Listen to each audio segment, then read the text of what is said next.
Now,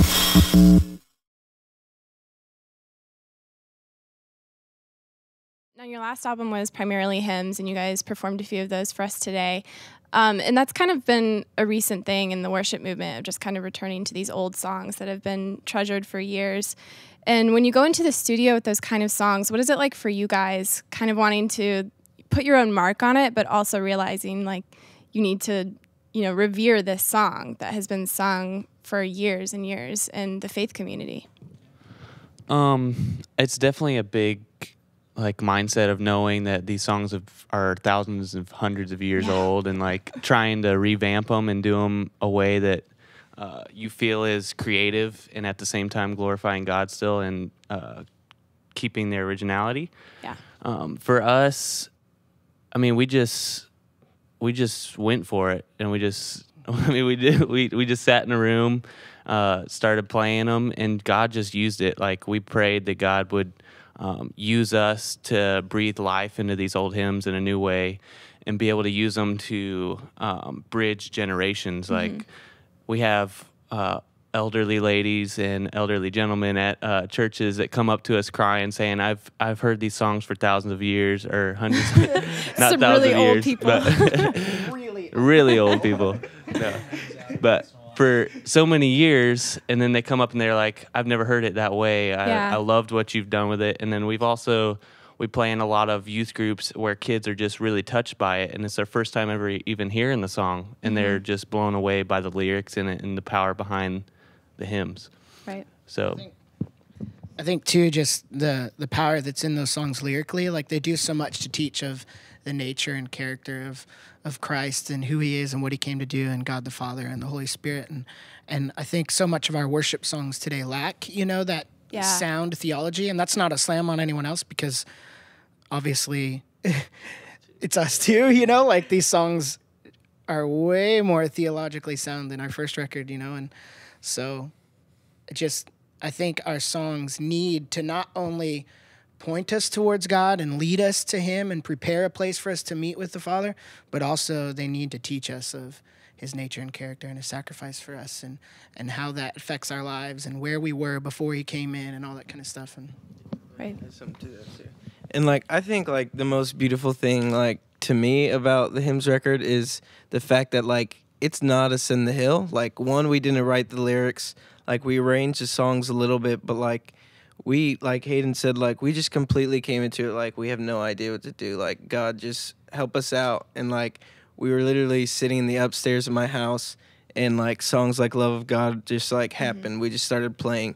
And I think that's the most beautiful thing for musicians to hear is it's not a Send the Hills hands, it's not John or Joel or me. It's it's just being willing to be used, and the moment that I stopped desiring to make ridiculous music and the most amazing lyrics, I think is when I realized what true worship was. And right.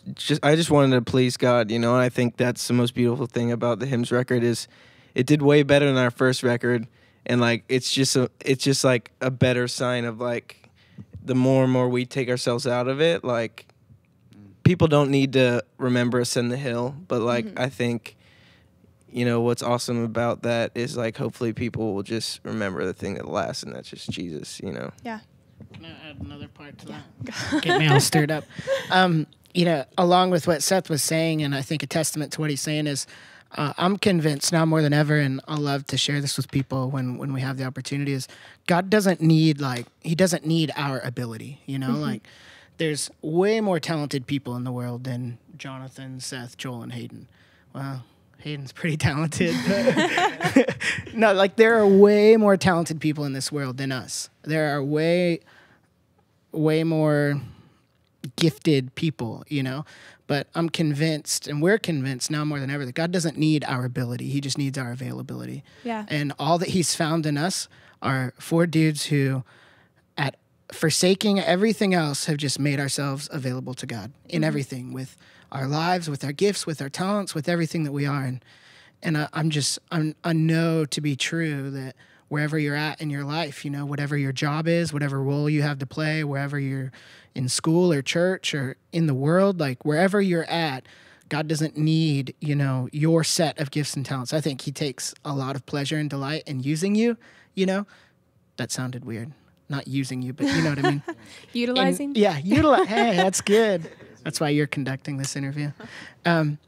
He doesn't need, our talents. He just needs people who are available, willing vessels, people who would just present themselves to him, a living sacrifice, and just allow his grace and mercy to make us holy, acceptable, and pleasing to him. And he's a God who's good and who's faithful to meet us where we're at and use us despite our junk and our garbage, Yeah.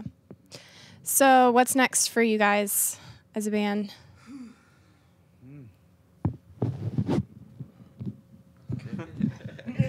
Uncertainty. Yeah. We have, let's see, we're about to go to Canada here next month for a little week. And then summer touring starts up, just a lot of festivals and that type of thing. A bunch of touring throughout the year. And Hayden's getting married come, October? Awesome. Yeah. So that's pretty legit. So we're taking a little bit of time off. And then we just got done a 68-day tour in New Zealand and just the U.S. Yeah. So we're off until May. Yeah. Cool. Hopefully writing the new record here in the end of this year. Yeah. Just praying about that and stuff. Yeah. Well, thanks so much for being here and taking time to just kind of sit and talk with us, play some songs. And if you're interested in getting Ascend the Hills music, you can go to ascendthehillband.com.